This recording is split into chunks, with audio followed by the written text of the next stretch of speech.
Hello and welcome to Enterprise Morning on Enterprise Television. I am Kendi Bodoni. And I am Henry Igwibike. As always, thank you for joining us as we bring you key stories shaping Nigeria today. We'll begin with a brief review of the newspaper headlines and then move into our main discussion for the day. You can join the conversation by liking, following us on all our social media platforms at Enterprise TV7. You can as well share. Thank you. So joining us this morning is Barrister Evans Ufeli. He's a barrister and a public affairs analyst. And he joins us all the way from Toronto in Canada.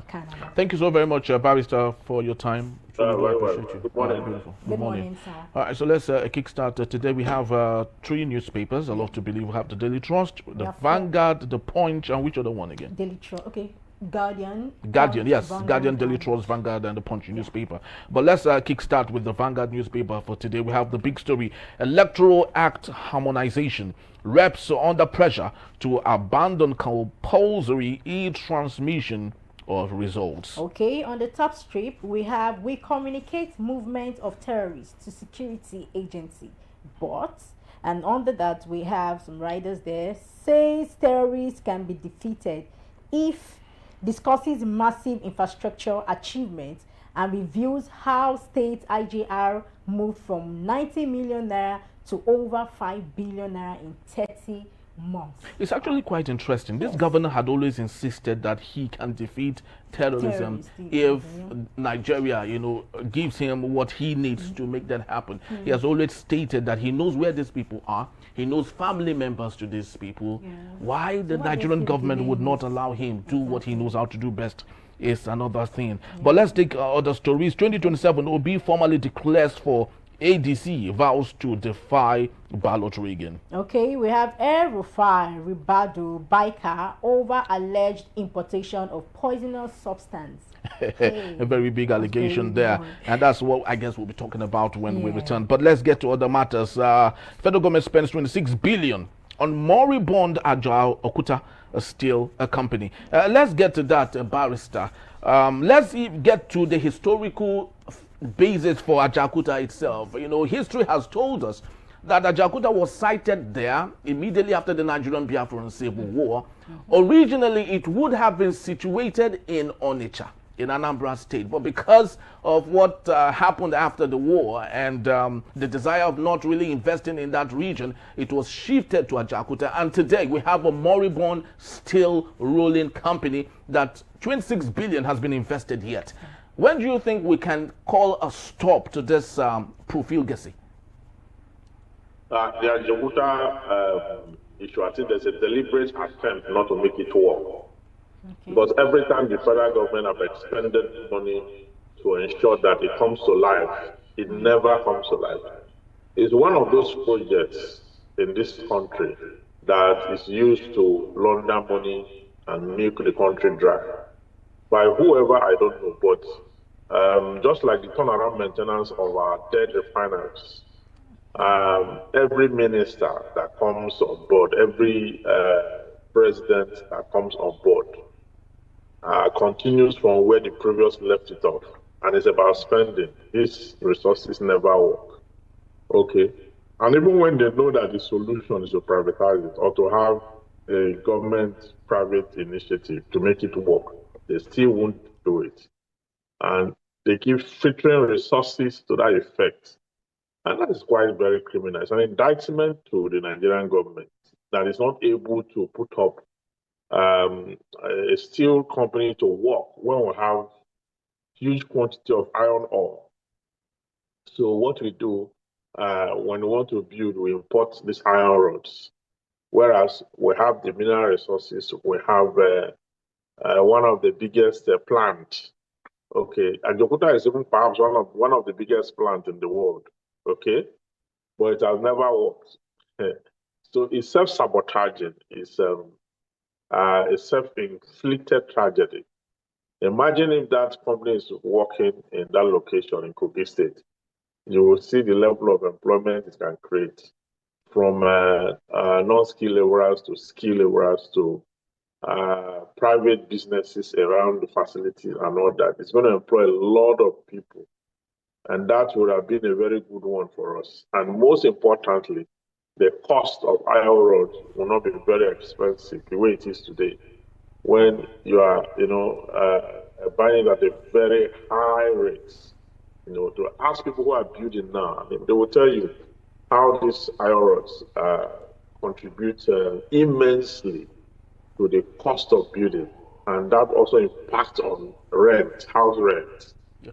Okay, you see the value chain, the house rent now impact on the citizens. So the high cost of all this impact on the house rent, and then so the cost inflation is passed on to the citizens. So that is what happens when governments are unable to come up with the right kind of policy on the economy, on industry, and on all. So it's a problem. Look at, if you check the year that plant was established, by now we should have duplicated it in the six geopolitical zones, or at least duplicate it in many of the states, if not all the states of the country. Okay, but it has never worked. Okay, so it's difficult for you to then talk about an economy that is not industrialized. Okay, it ties up also to electricity. Okay, should we have duplicated it or expanded it in the six geopolitical zone without electricity, or in the state, or in different states without electricity, or even maintain that one itself without electricity? So I don't know. It's a sad situation. It's a sad situation. The worrisome part of it is that every government keeps spending money on that at Dokuta. And the corruption there is immense. Even when they brought expatriates to evaluate it, when they evaluate it, they will give us cause to civil sabotage. So I don't know why that cannot work in Nigeria. It's quite sad. Dangote had said he wanted to buy over that complex, but the federal government said no, and that he should not. And like Barrister did say, no other sector has received so much money. Maybe the only closest could be the Lagos-Ibadan Express Route. Yeah. Every year you see donations go into it and nothing to show for it, obviously. Yeah. Okay, so let's look at another story still on the Vanguard newspaper. I think you've given like a brief intro about this story, the one on the first strip. Yeah. We communicated movement of terrorists to security agencies, and just like Henry said, this man has all it takes, and he has a lot to tell the government, but I don't know why they are not adhering to what he has to say. So, Barrister, please, could delayed or incomplete reporting constitute aiding terrorism under the Terrorism Act? Because I believe there should be an act for this. So could delay or incomplete reporting constitute aiding terrorism under the Terrorism Act? Yes, it is. When you look at the Terrorism Act, you see that, first of all, terrorism is a crime in Nigeria. Yeah. It's a crime. The punishment thereof is capital. Is an offense that militates against humanity. It's a crime across the globe. In fact, there's an international convention against terrorism. Okay? Yes, sir. So it's a global crime across the world. And international organizations, countries of concerns, have been putting a lot in place to ensure that terrorism is exterminated because it's evil. It is fueled by fundamentalism. It is fueled by extremism, okay, and religion, okay.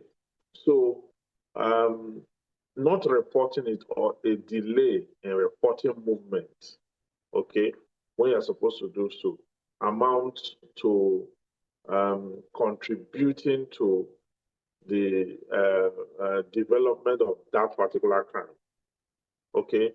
Whoever fails to report when he sees is an enabler. Okay, it's a secondary offender. The person may not have carried gun to go and kill people, but if you fail to report, you are not also safe, because you can be ascribed to be what we call an enabler, one who sees and refuses to talk, or one who sees and delay the information. As a result, they get their way. If you look at the level of the terrorist attack that happened between last week and now, I think in 3 major locations in Nigeria, you had abduction in Kwara State, in Kwara and Wege, there's another place. There are 2 incidents with Kwara. Okay. So these are very heinous crimes that are being committed every day. And the worst part is that this government isn't saying anything about it. The government is campaigning for 2027 under this heavy outtake, okay, of citizens, you know, in the North Central. So this is a pathetic situation. I do not know exactly what this government is doing on all fronts. On all fronts, I don't know what this government is doing. I cannot even rate this government. I don't know what they are doing. All right, but Barrister, this a follow-up question to that. 3 congressmen in the United States have said that's the United States government should penalize Chinese mining companies in Nigeria for aiding terrorism in Nigeria, sponsoring those jihadists to protect their mining interest. But the Chinese government have come to refute that and equally asked all media stations not to propagate this. It's important we talk about it still. Do you think that this show of concern by 3 Congress gentlemen in the United States is good enough reason for Nigeria to start looking towards that direction, since the 10th Assembly has grossly refused to do the needful? Yes, if that allegation is not out of place, and let me state this clearly: the Chinese don't have the right to tell the Nigerian media what to report or what not to report. The media does not manufacture story. There's what they call investigative journalism, okay? And the media will report what is going on. So if they are involved in sponsoring terrorism and terrorist acts, and it is uncovered by the press will report it. We don't owe our sovereignty to China or any Asia or whatsoever. We don't. We may be borrowing money from them, but that is not that we have abdicated sovereignty. Okay? That made clear. When Trump was talking about the fact that Christians are being killed and the Nigerian government is looking the other way, and that the United States government is going to come into Nigeria, gun blazing, and do all those attacks. Do you know that the Chinese government came up and they sent a message to Trump that should leave Nigeria alone? Okay? So what does that speak to you? Does it not speak to you to the fact that each time that the terrorists attack in Nigeria, the Chinese government don't say anything about it? But when a country now came and said that enough is enough, that we have to exterminate insurgency in Nigeria and put it down, take it out, the Chinese government now, they woke up from wherever they were, and they were telling Trump that he should leave Nigeria out of this. He should leave Nigeria alone. What does that mean? It means that the Chinese government is an enemy of the Nigerian states. Yes, because we've been having this problem for so many years, for over 12 years. And now the Americans want to intervene and the Chinese government is saying no. So what does that speak to you? So anyone who says that the Chinese have a hand in what is going on may not be out of place, except that evidence is required, but may not have said the wrong thing because of what I have seen, because of the conduct of the Chinese government, and because of the way they have gone about the issue under reference. All right, so let's take a look at the matters from the Guardian newspaper for today. Straight to our talking point. PMS supply hits 63 million liters per day as consumption falls to 60.2 million in January. Yeah, okay. We also have Kwara governor under fire for campaigning while terrorists raid community.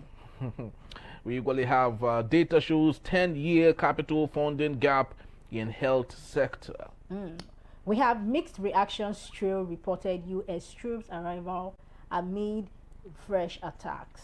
Tax Act, the presidency falls Amaechi's claim on 25% bank deduction rule. Oh, Afenifere raises alarm over persistent terror attacks, abductions. All right, Barrister, let's take a look at oil, fuel, exactly. And we have low consumption of fuel in the country with the emergence of electric cars and CNGs and other alternatives. People with 3 cars now move around with a car, or maybe park everything and go with public buses and all.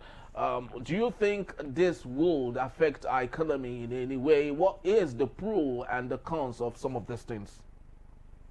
Well, it will definitely influence and affect whatever we've been having before now. It's just that the economy is forcing people now to be cautious, to cut down on unnecessary spending. You know, before now, you can just, by the weekend, you can just drive out, not having exactly where you are going to. You just be driving. Let me just go and drive through the Lagos-Ibadan Expressway, or let me just go and drive through Third Mainland Bridge. Not exactly that you are going anywhere, just want to be driving. All those ones now have been cut down because the implication of just driving, just to be driving, that implication is high cost. Is a capital intensive now. So for those edges, those excessive edges, the ones we do that are not compulsory, those ones have been cut down. That will affect the business definitely because once there is low demand. Okay, once demand is low, price will fall. So it's going to affect price. No matter how much they are buying it, from where they are buying it, once you get to the filling station and there's no demand, price must come down. So there will be a fraction of that, and then it will calm the tension. It will make availability steady. Okay, because people are resorting to solar where they use generator, and people are resorting to CNG where they use their vehicles, and people are resorting to electric cars. The Tesla and all that is a lot now in Nigeria. All you need to do is to charge the car and all that. So gradually, the focus is being taken away from premium motor spirits to other forms of energy, because energy is a very huge subject. Before now, we've made it to look like it's only using turbine generation electricity is the only way out. But now that the cost of doing that, the excessive reliance on that has made price very high. Okay? And in caution of Tinubu's lack of thought, inability to lead cognitively has also impacted on it. So you have a very high cost now on that issue.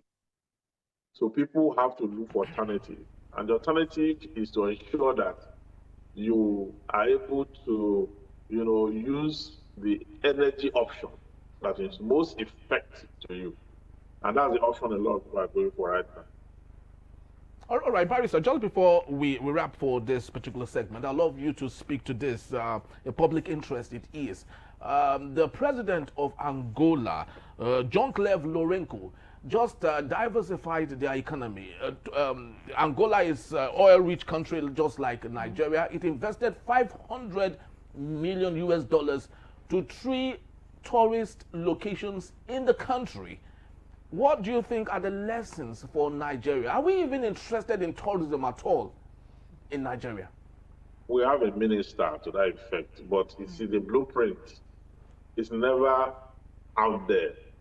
We've said this over and over again, that with all the tourist sites that we have in Nigeria, if we get writers, okay, get cultural entrepreneurs, okay, get them to sit down and put a blueprint.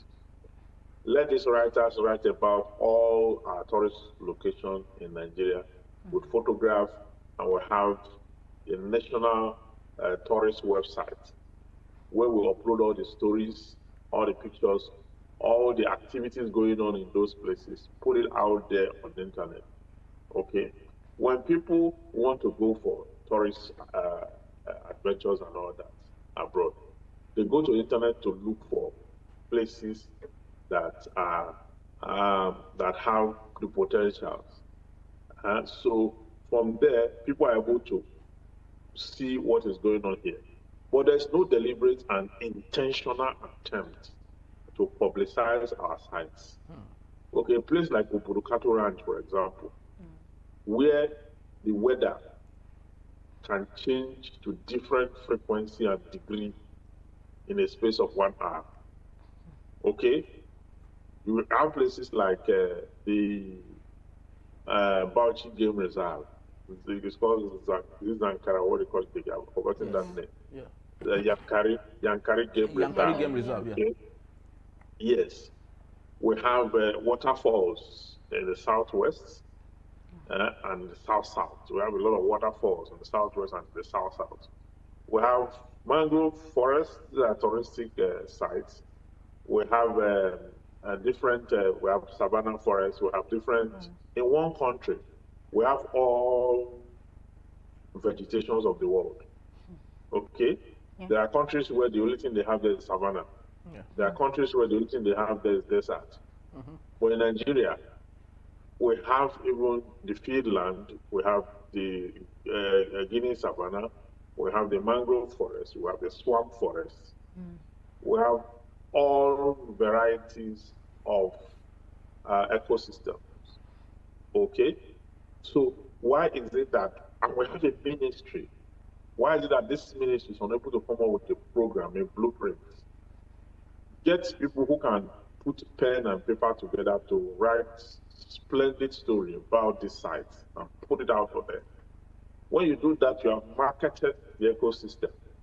That way, you can begin to get people to come in. Okay, the Israeli economy is Israel, where there's no employment to date. No unemployment, rather. There's no unemployment in Israel. Their economy is largely supported by tourism because they have biblical sites. Okay? Okay, and it's one of the richest now as we speak in terms of income per head. Okay, because there is no unemployment there. Everybody is employed. There is no underemployment, and they have jobs and all that. So these people don't even have farmland. They have to do what they call greenhouse. Okay, create their own farming system, and they're able to produce organic food that way. Okay, but in Nigeria, not only do we have tourism in agriculture, we have tourism in aquatic life, we have tourism in vegetation, in forestry, in animal husbandry, in everything you can talk about. It's a rich spot, a rich resort. But instead of government to invest in it, government is campaigning. Campaigning for 2027. They are doing city boys movement, city girls movement, village boys movement. And these are things that we cannot endure. How can a government spend 3 years without a program? I've never seen it before.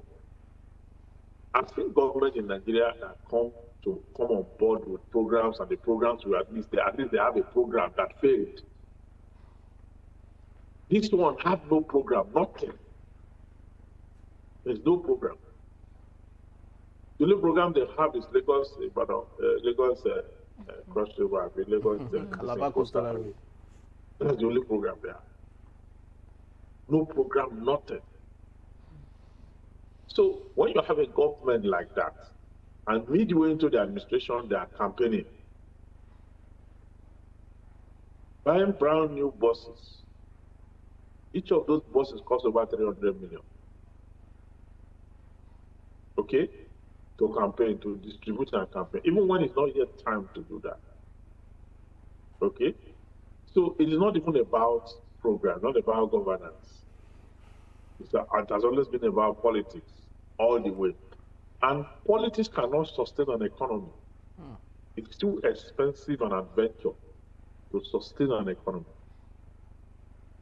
So if you keep on politicking, this whole thing will crumble under its own contradiction. Because it's so expensive that no economy can handle politics. No economy can handle politics. That is why they had to introduce different tax, and just look for a way to collect money, gather money more. Let them bring more money. All that tax are paid, they are going to use it to sustain this politicking until we all come crashing. That's exactly what they are doing. They have no program. And if this government, I have said this before, if any mistake is made anywhere and this government returns again, by the time they will be leaving, if we see each other, we will not recognize each other.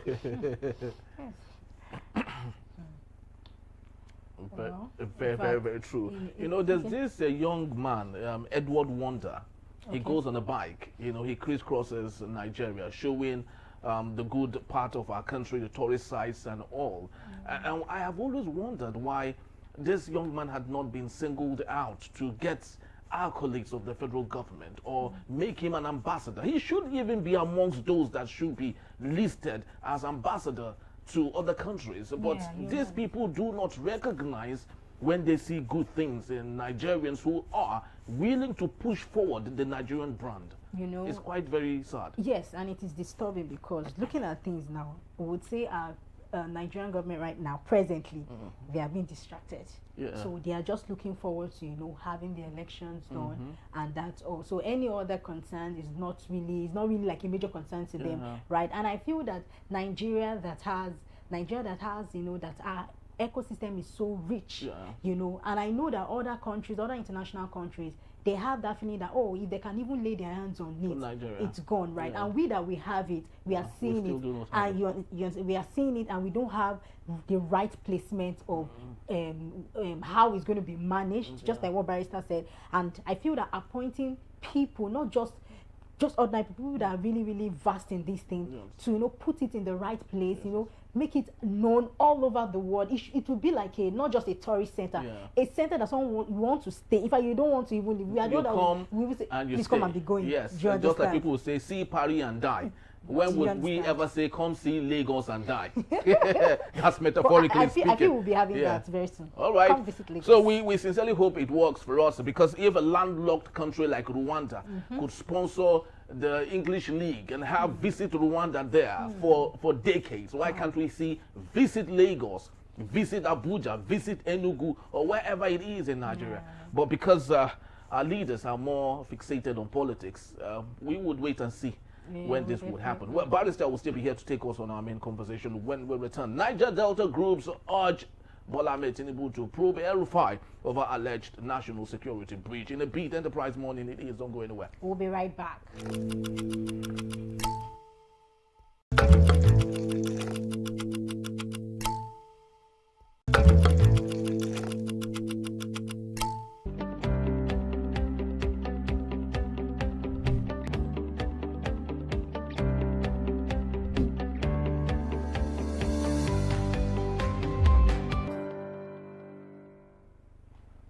Thank you so very much for being back. And if you just joined us, Enterprise Morning, it is. Reaching you from Enterprise Television.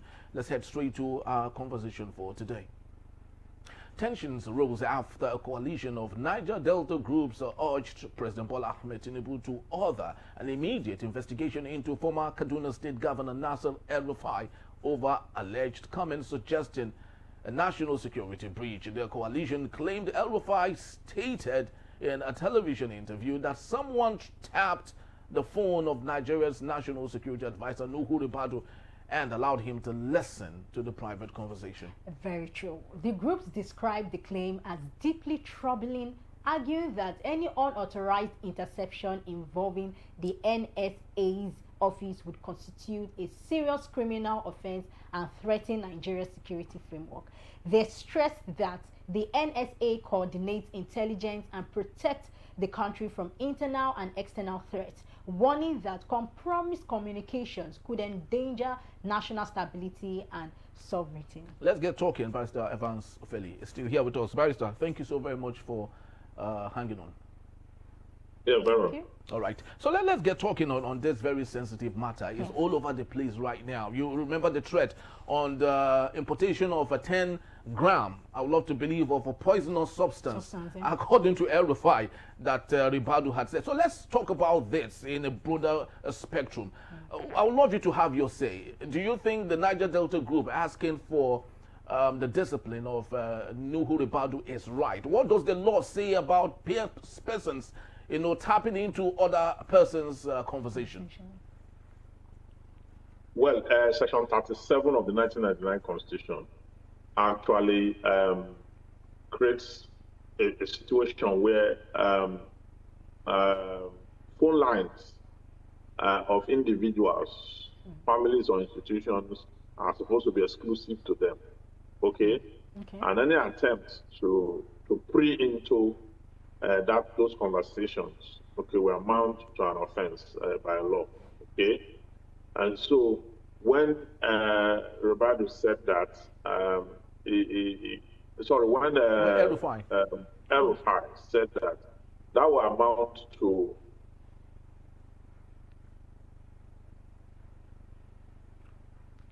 all right, I think we lost a barrister there. We hope that he would join back, because this is so important that we talk about this, because it's region right now. Yes, and I like the fact that he's taking it from the Constitution. So exactly. More like, laying an attribute to the story too, and it's going to give it a well-detailed perspective there. But just before we get the barrister back, we were speaking to the issue of El Rufai. Lots of people would say that El Rufai is biting more than he can chew at this point. That the reason he is this vexed is because President Bola Ahmed Tinubu denied him ministerial appointment. Remember, he was the one that allowed for Muslim ticket. He said he practiced it in Kaduna and nothing happened. Kaduna is a state divided among Christians and Muslims, especially Christians in the south of the state. So usually when you have a governor, you have a deputy from the south, right? But El Rufai came and insisted that it must be a governor who is a Muslim, a deputy who is a Muslim, and it stood. And when Southern Kaduna people raised the voice, he started doing lots of things to them. So he made that possible equally in the presidential elections. Okay, Barrister is here with us. Thank you so very much, Barrister, for joining us back. So your thoughts just before we had that glitch. El Rufai's action will amount to an offense. But there's something I want to say about El Rufai. El Rufai, Tinubu, and a host of other APC chieftains are the ones who are responsible for the banditry that we have today. In 2015, when Jonathan, contested election with Buhari, they were the ones who went to Mali, different African countries, to bring these extremists, these terrorists, to come and fight against Jonathan if he refused to relinquish power. Okay? So part of what they were doing then were to pray into the phone lines, to tap into the phone lines of the National Security Advisor at the time, to monitor what Jonathan's government was doing. You see, that is why Tinubu have not said anything about it, and that is why APC will never probe or punish Ribadu. Just watch and see. Because that is what, yes, that is why El Rufai will not be punished by the APC government. Because that is what they were doing when they were in opposition. They all constituted as national security risk, probing into Jonathan's affair and the Nigerians' affair, committing all sorts of crime and offenses, getting persons of unknown origin to come and fight against and weaken the Jonathan government. They did that. El-Rufai himself confessed that he paid the insurgents to stop attacking. Okay, it was when Jonathan relinquished power, congratulated Buhari, the persons that they brought into the country, they don't know what else to do with them. They now ask them to go, those ones refuse. Asked for a huge amount of money. And a huge amount of money was given to them. Once they saw that the government is able to give them that kind of money, they finished it and kept on abducting, raping, fighting people. That is what happened. That is when we started hearing about the farmer headers clashes. Oh, okay. Who gave the headers those AK-47 and all that? Was a huge amount of money that was given to them to go, and they refused to go because they have nowhere to go actually. So the consequences of that seed, the seed of violence that the APC sowed, that is what El-Rufai is mining. El-Rufai is now using the same tactics that they use against Jonathan, against the APC, and now they are complaining. So if you listen to him yesterday in an interview, he said anybody that criminalizes him, he will fight the person until the person drops dead or he drops dead. Okay? Yeah. So let me tell you, El-Rufai may be committing an offense. Of course, I will not support illegality and criminality. El-Rufai may be committing an offense. But El-Rufai is a necessity in the game of unseating Tinubu. Wow. It's a necessity. He has a very dirty past. He was used to do the dirty jobs of the APC. He accomplished those jobs, brought in all kinds of terrorists into the country. But right now, as we speak, he has become an albatross, a thorn in the skin of this government, because it's not using the same tactics he used to flush out the BDP against the APC for the AGC. So that is why they want to make sure that they silence him. They want to make sure that they crop him. But El-Rufai is not an easy nut to crack. The government might use the federal might whatsoever to bring it, but as much as we should not support criminality, he still remains a necessity. If you was sitting, if this country must find its feet again, Tinubu has to go first. That's the first thing. If this country will find its feet again, Tinubu has to leave first. Because it's just there. With no program, no prospect, nothing. Wow, this is... Thank you so much, Ambassador, for that in-depth explanation, because we really needed to listen or to hear that, because it's more of like a story that is really not just disturbing, but it's actually engaging. At least when we listen, we know that, okay, these things that what El-Rufai did in the past, it's something that I feel it's something that is even coming back again. More of like can we use the word boomeranging, actually. Boomeranging, yeah. So it's coming in circles, and we hope we see the results anyways, and we'll be here, right? Yeah. To see how things go, and for that, Barrister, please, who does El-Rufai's claim reveal about trust in Nigeria's national security institutions? I don't get the question. Okay, I just want us to discuss the erosion of public confidence in intelligence coordination, especially with regards to the allegation of importation of a poisonous substance, according to El-Rufai, that was brought in by Ribadu to harm who we do not know. So where do we stick to confidence of trust? From Poland. From Poland. Yes, remember that there was the Nigerian Air Force aircraft that was impounded by the Burkina Faso government. You remember that story? Yes, very well. Yes. And they said that it was on its way to Poland. Yeah. You understand? It was actually flying on an altitude without clearance and was brought down. I just wanted to leave that story there and then come back to El-Rufai accusation, Rivadu, and Poland. Poland in the two stories. Then importation of that chemical substance from Poland again. Okay? Yeah. Now, El-Rufai is asking a question. Yeah, there's a letter he put out there because that chemical, that substance is actually used in situations where same can harm a lot of people. So what's the National Security Advisor doing with such substance? That's the question he's asking. And to whom is that importation meant for? You see, that question is very, very important. Nigerians need to know what exactly that is for. Okay? Nigerians need to know. Is it to fight insurgency? Or is it to fight political opponents? Or is it going to be used against protesters?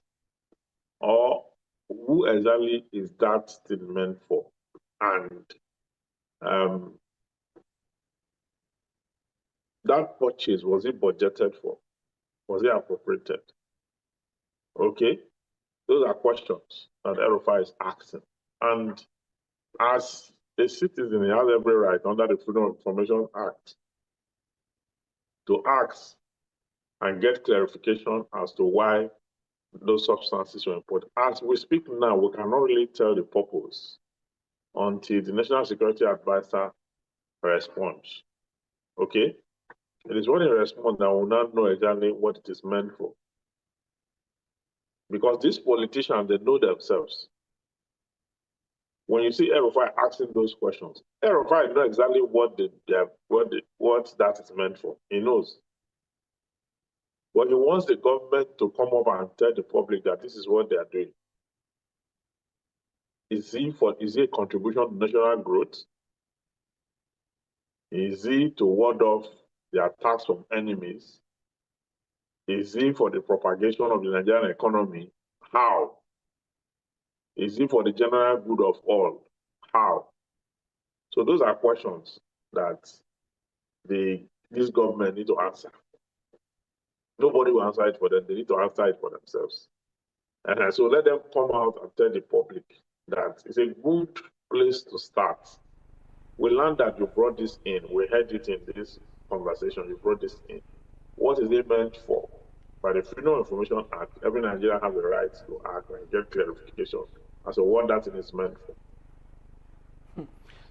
Yeah, this is actually quite disturbing. You know, the substance under reference is called the poisonous poison, right? The chemical name is thallium sulfate, right? And barrister, this brings us, takes us historically to the letter bomb as alleged that was used to kill Dele Giwa, according to what was made known to the public at the time.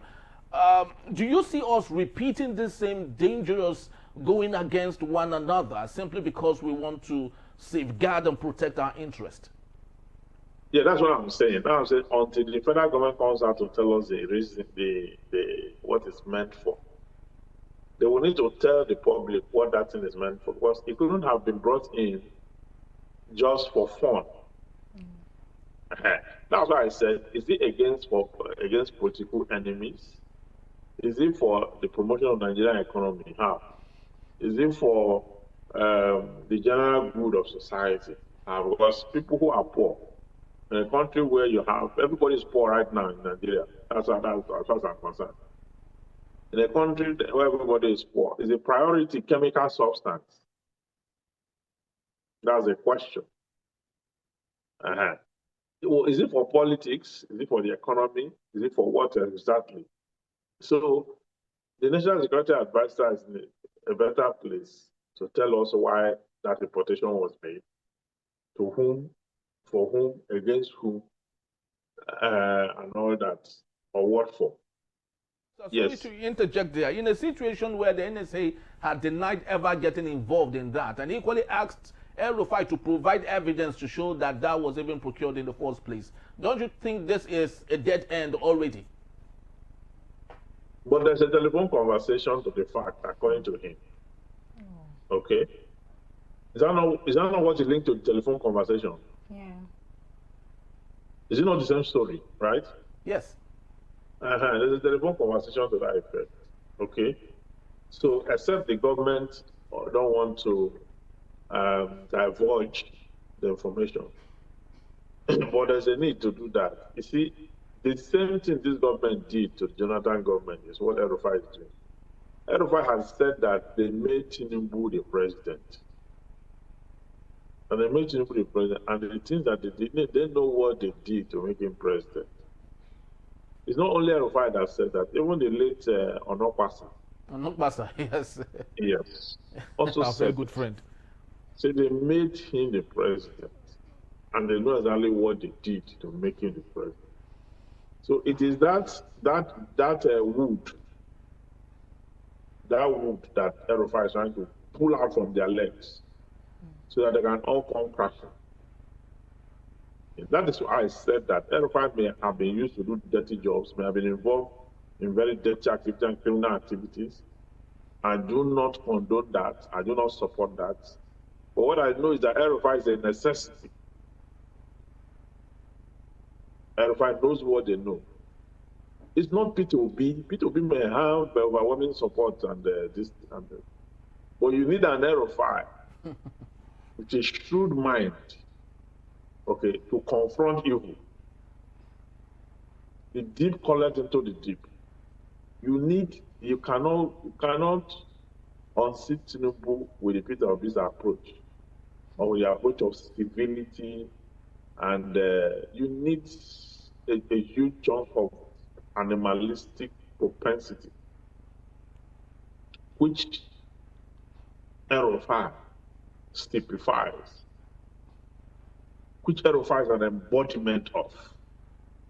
In the case under reference, you need a huge chunk of that in this game. And so he's playing that role. As you can see, he's not contesting for president, or to be president. But his assignment, he has said that his assignment to make sure that Tinubu does not return. And you feel the Tinubu's government cannot get him arrested? Remember, we have a rumor that the NSA equally... They can get him arrested. They almost arrested him at the airport the other day when he was returned from. They can get him arrested. Yes. But the El-Rufai that I know, if you have known El-Rufai in the past, he doesn't back down. El-Rufai does not back down. And he has said it. If you try to criminalize him, he will fight you. It's either he drops dead or you drop dead. That's his policy. Fight to finish. Yes.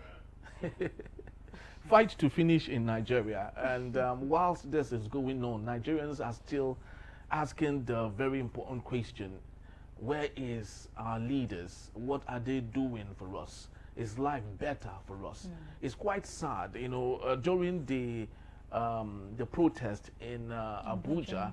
Chibika Amechi, who brought the sun, by the way, was asking a journalist that is his life better with President Bola Ahmed Tinubu or under Buhari. You could imagine we're now comparing President Bola Ahmed Tinubu and Buhari, and the journalist said his life was better under Buhari. So you can see how bad we have allowed ourselves to be, simply because those who feel they understand better, who have asked they should be given the opportunity to lead, are actually not leading the country.